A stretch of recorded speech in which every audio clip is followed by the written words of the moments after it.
Hey everybody, Michael Snyder here, Pacific Northwest Weather Watch. Today is August 17th, and right now we're looking at the infrared satellite imagery across the lower 48 states. If you look closely here, you see this monsoon moisture moving up into the Pacific Northwest, already coming across the Oregon Cascades. You'll see some lightning strikes already going on this morning across the southern Oregon Cascades. You'll see some lightning activity across the Bay Area of California this morning as well. This moisture will continue to move across Pacific Northwest. We can't rule out a thunderstorm across portions of Oregon, Washington, British Columbia with this activity, mainly on Friday for Washington and BC. We'll take a look at some of the timing of those features here in a moment.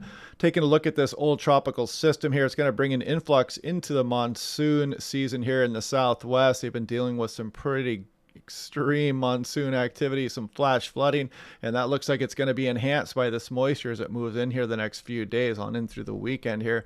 You'll see this complex of storms moving through eastern Montana, a lot of lightning associated with that. Kind of interesting looking here on the infrared satellite imagery as it moves in towards the Dakotas. Taking a look here at our region, you can see the Cedar Creek fire here across Oregon continues to burn. You'll see the Moose Fire here and Four Corners Fire continue to burn there across Idaho, but for the most part, we're still doing pretty well. You can see some remnant smoke from the White River Fire here across the Washington Cascades as well. You can see the low clouds burning off. Going to be a nice day for most areas today, but you will see these mid and level high clouds move across the region from the south, especially across the Willamette Valley. Probably see some of this activity moving to Washington eventually with the high clouds anyway. But the thunderstorms will probably move across the Oregon Cascades today. Then they'll start to move up over the next couple days. We'll try to time those features here in a moment. Now looking for Phoenix, Arizona, potential major flash flooding going on down there. As you can see, Friday and Saturday start to look kind of nasty with that new influx of moisture into the region. So heads up if you're traveling down there, Vegas, some of the desert areas in California, Arizona, all the way up in towards Utah. Just a heads up if you are on the travel down there. I'd like to show these National Weather Service graphics for different areas from time to time. Here's Missoula, Montana. Hot temps return. They're kind of dealing with the same heat dome, if you will, that we are here in the Pacific Northwest. And now checking out Pasco yesterday, 101 degrees, 91 above average. They may break their all-time daily record high on the 18th here. I think we're forecast to be right about 106.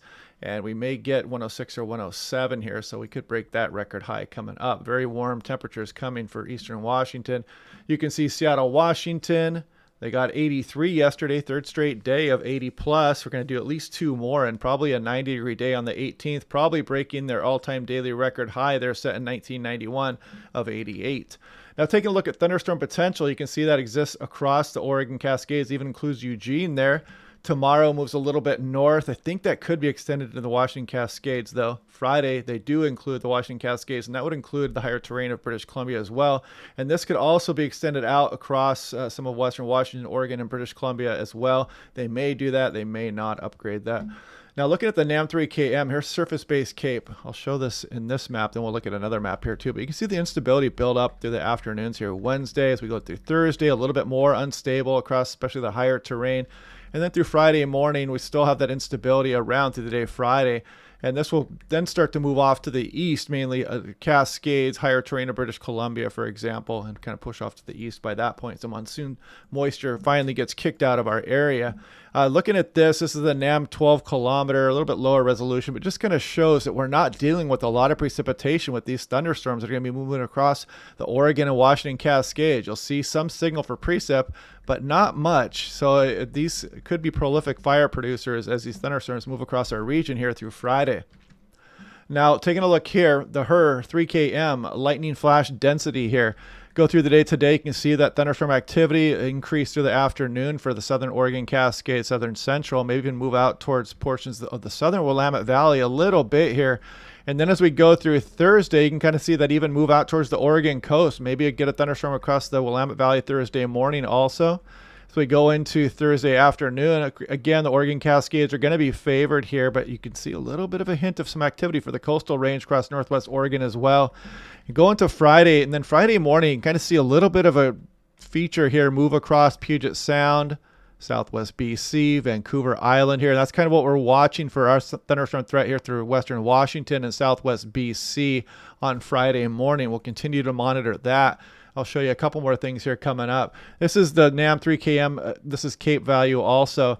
So as we go through into Friday, I picked out one of these areas in here with some unstable conditions around. You can see this Cape moving around the area as we go through Friday morning here. And we came up with this sounding as one of them. You can see that about 10,000 feet, that's where the storm would be based at. You can see the instability exists above 10,000 feet here, and below it, we're still dealing with some really warm air aloft. And we'd be cooled down at the surface, overnight, kind of just cooling us down a bit, and a little bit of onshore flow underneath that unstable layer here. And you can see it calling marginal severe. I mean, I'm not looking for severe weather here through the Puget Sound by any means, but we could be dealing with some thunderstorms across the region here. These systems are notoriously hard to predict. And you can see where the dew point increases here and touches the temperature. We probably have a deck of clouds here, so you would not even probably see the base of these thunderstorms in a lot of cases here, unless you just happen to clear out, maybe a little bit of an outflow wind cleared you out, and then you could see the base of the storm. But for the most part, we'd be kind of in a marine layer here, trapped underneath this unstable layer. Now, taking a look here at the European, you can see this monsoon moisture move up across the Oregon Cascades into western Washington. Then you can see the main bulk of that moisture kind of moves up Thursday afternoon into Friday morning across western Washington, southwest BC, before it finally starts to get shunted to the east here as we go through the day Saturday. But you can kind of see it hang on, probably continue to bring thunderstorms for the Rockies, BC, eastern portions on through Saturday afternoon. Now, taking a look here, North America, 500 millibars, 18,000 feet. General ridge and trough positions. Our ridge is set up nicely. Here comes our couple warm, very warm days across the region here, but places east are going to stay a little bit warmer a little bit longer. As we go through Friday, we finally start to get that marine influence across much of the region here. You can kind of see this trough hang out as we go on in through Saturday afternoon here. We'll take a look at the long range here now. Let's just go ahead and back up to the 0Z, which goes out further. That trough swings through. Then you can see that ridge, the European, starts to build over the Pacific Ocean right offshore. This is a very strong ridge. As you can see, this is very unusual to have this kind of a ridge build up over the area here, especially across the Pacific. A lot of times our heat domes come over the Intermountain West here, but this one sets up over the ocean here. But this would bring very warm conditions on in through the following weeks. We'll continue to monitor that right now. Nothing to be alarmed at just yet, but models are showing the sign for that. Now, looks like I'm a little bit out of order here, but let's go ahead and look at this. This is the European lightning. You can see it moving up across the Cascades today. Potential goes up into the Washington Cascades, British Columbia Highlands. Could even see some thunderstorms as we go through Thursday afternoon. And going into Friday, then that's when we're looking at potential for some of this thunderstorm activity to be over the lowlands. The European favoring more Vancouver Island, Strait of Georgia, southwest BC versus Washington or Oregon here. But again, the higher terrain definitely has some thunderstorms in store coming up here for the next few days. Now, here's looking at the GFS mean. This is the 18,000 feet. You can see our ridge bringing our very warm conditions here. Eventually, that cool down from the trough. Trough hangs out for a little bit. Actually, this is a 12Z. Let's see how far this updates out here really quick. And as we go, we're still 150 hours. Let's go ahead and play with that. You can see the trough come across the region here, but then the GFS also in agreement here with the European, kind of building this ridge up across the west coast of North America here. Let's just back up one run and let this play out, and let's see that ridge development here. Yeah, you can see through the end of August, pretty warm conditions showing up for the Pacific Northwest here. Again, this is a GFS ensemble mean, so it's going to be smoothed out a bit more versus what's going to actually happen. But however, let's look at, this is the most recent European ensemble member run here. You can see, actually, let's make sure that is. I think it is. Yes, it is. Okay, so we're looking at Thursday here. Look at this, 93 into the lower 90s. Very warm day. That's downright, that's a hot day for Seattle. We're just going to put it plainly. That's hot for Seattle.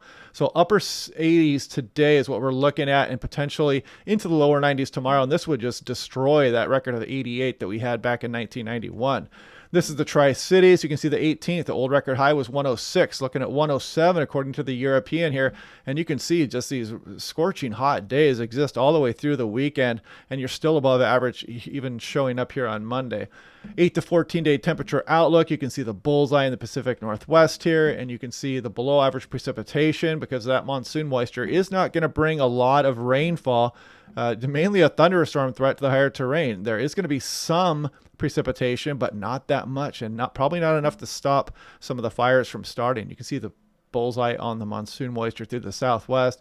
Been sounding like a broken record here for the last couple of weeks. So yeah, here comes the monsoon moisture. We are going to get some thunderstorms across the area. We're still trying to pick out these features, and that's probably the way it's always going to be with these systems. You can't just sit there 2 days out and really pick the timing of individual thunderstorm features as they move across Pacific Northwest. It's just not possible. We don't have that kind of resolution here with our weather models. They're just not quite good enough yet because we don't collect enough data in our atmosphere really to be able to process that. Where computers are not powerful enough yet to do that. It's probably at some point in the future our computers will be strong enough and will increase our observation, accuracy across the areas here, and we'll eventually get more accurate forecasts. But right now, we kind of see this monsoon moisture coming, so we know there's the potential for thunderstorms. So we're just kind of watching to see where this is going to play out. We know which areas are favored, but of course, sometimes these systems don't look like much. Then all of a sudden, the day of, you've got thunderstorms just moving up the Willamette Valley or the Puget Sound or across Vancouver Island that you really didn't expect, but you could kind of see in the overall general pattern. So anyway, that's what's going on today. Quite a few lightning strikes across Oregon Cascades today. Potential for that Thursday morning across the Willamette Valley. Friday morning, BC, Western Washington potential. But for the higher terrain, really Thursday on, anywhere in the Pacific Northwest could be getting thunderstorms at that point. So yeah, enjoy these couple warm days coming up. Then a little bit of a cool down. The potential for more heat off in through the extended here through the GFS and the European. Have some pretty decent agreement on that ridge building up the west coast of North America and bringing some pretty good heat. Some of the ensemble runs were showing some pretty, some more 90-degree days for Seattle here coming in through the end of August here. But we'll continue to monitor that. Those forecasts can be fickle at this time. So hopefully you guys are having a good day, and click like, subscribe, and